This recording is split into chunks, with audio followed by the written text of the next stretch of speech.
Le 1er mai dernier, entre 28 000 et 40 000 personnes manifestent à Paris. Il y a des syndicalistes, mais aussi des gilets jaunes. Ce jour-là, vers 17 h, la situation est tendue boulevard de l'Hôpital dans le 13e arrondissement. Un CRS jette alors un pavé sur les manifestants. Une scène qui va faire le tour des réseaux sociaux. Après ce geste, l'agent a été visé par une enquête de la police des polices, l'IGPN, puis convoqué devant le tribunal correctionnel pour violence volontaire.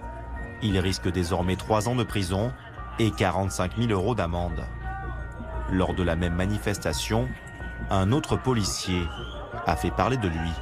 Lui est renvoyé aussi pour violence volontaire parce qu'il avait giflé un manifestant. Donc voilà, 2 policiers renvoyés. Ce sont les premiers policiers renvoyés dans des affaires de violence policière. En tout, le parquet de Paris a confié 212 enquêtes à l'inspection générale de la police nationale pour des faits en marge de manifestations de gilets jaunes dans la capitale. Le procureur de la République, Rémi Heitz, indique que les 2 tiers sont aujourd'hui clôturés. Pour l'instant, outre ces 2 renvois en correctionnel, 18 informations judiciaires ont été ouvertes.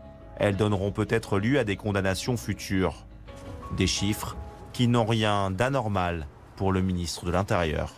Je n'explique pas les décisions du procureur de la République de Paris, j'en prends acte. Qu'il s'agisse des blessés parmi les forces de l'ordre, elles ont été nombreuses, trop nombreuses, qu'il s'agisse des blessés parmi les gilets jaunes. À chaque fois qu'il y a une plainte, il y a une enquête, il y a une instruction, il y a une décision de justice. C'est ça le modèle de la démocratie dans lequel nous sommes.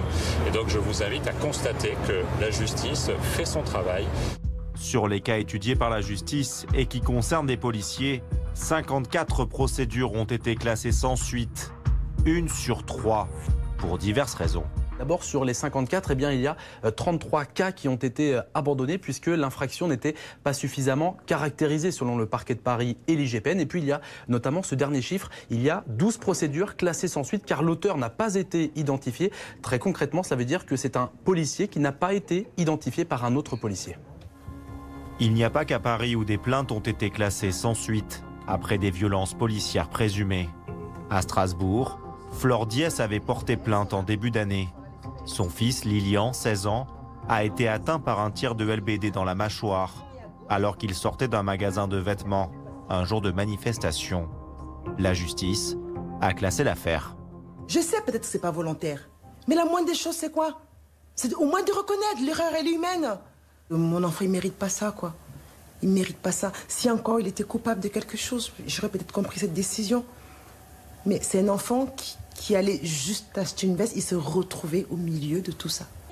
Interrogé sur notre plateau à ce sujet, Laurent Nunez, le secrétaire d'État auprès du ministre de l'Intérieur, peut comprendre qu'un policier qui tire avec son LBD ne soit pas forcément identifié après enquête. On parle de procédure pénale, Ruth Elkrief. On parle de procédure pénale. Vous ne condamnez pas quelqu'un que vous n'avez pas réussi à identifier. Moi, je ne connais pas ce dossier. Mais si... Moi, ce que je vous dis, c'est comment c'est possible que les policiers n'arrivent pas à identifier l'auteur d'un tir Ça n'est parfois, effectivement, ça ne peut ne pas être possible. Les investigations sont menées, elles sont vraiment menées en profondeur. De novembre 2018 à juin dernier, 3000 gilets jaunes ont été condamnés. Certains avec incarcération immédiate. Des avocats de manifestants dénoncent une justice à 2 vitesses. Quand vous comparez avec les poursuites de gilets jaunes qui ont pris exactement 48 heures après des faits qui leur sont reprochés dans les manifestations, évidemment, vous pouvez considérer qu'il y a un fossé incroyable entre le temps dévolu pour un gilet jaune jugé et le temps dévolu pour un policier qui a commis des violences sur un gilet jaune. La justice a encore de nombreux dossiers à étudier. En tout, en France, plus de 400 plaintes ont été recensées pour des violences policières présumées en marge des manifestations de gilets jaunes.